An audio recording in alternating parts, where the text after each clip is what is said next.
Papa.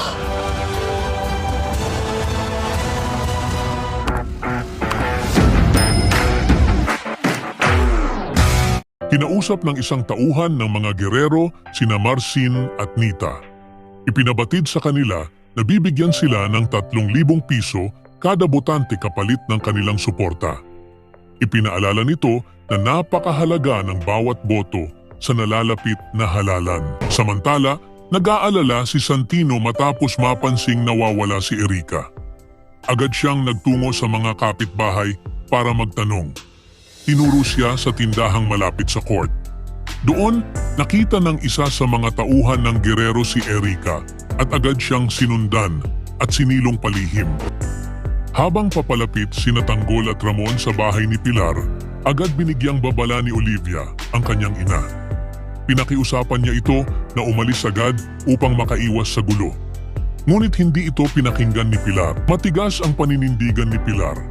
Tumanggi siyang tumakas. Determinado siyang bawiin ang mga titulo ng lupa para sa sarili at matapos nito, tiniyak niyang ililibing niya ng buhay sina Tanggol at Ramon. Sa loob ng bahay, narinig ng mga tauhan ni Pilar ang pagpasok ng mga kalaban. Umasa si Tindeng na dumating na sina Tanggol upang iligtas sila.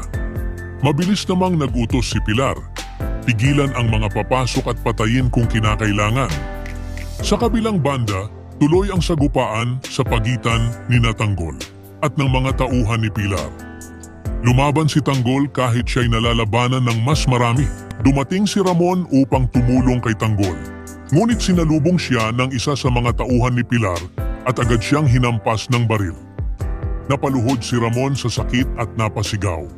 Narinig ito ni Tanggol kaya agad siyang sumugod upang sagipin ang kanyang ama. Habang nagaganap ang kaguluhan, nagmadaling pumunta si Olivia sa bahay ni Pilar.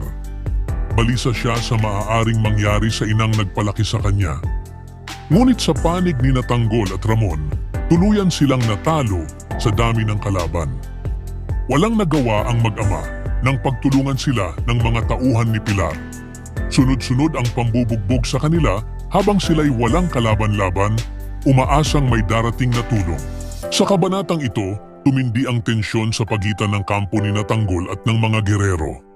Habang patuloy ang pamimili ng boto at manipulasyon sa komunidad, ipinapakita rin ang matinding pagkakahiwalay ng mga pamilya at ang desperasyon sa gitna ng kaguluhan.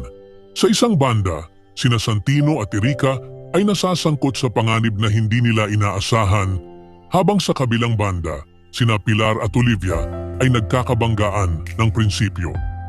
Sa kabila ng katapangan ni Tanggol at Ramon, hindi naging sapat ang kanilang puwersa upang mapigilan ang brutal na pananalakay ng mga tauhan ni Pilar. Ang kawalang awa at kapangyarihan ng mga gerero ay muling umiral, iniwang sugatan at walang kalaban-laban ang mag-ama. Sa kabila ng lahat, nananatiling bukas ang tanong, hanggang kailan magpapasakop ang mga inapi? At sino ang susunod na babangon para lumaban?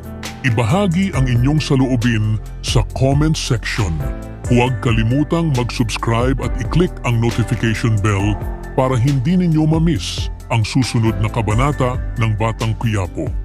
Maraming salamat sa panunood. Audio Jungle.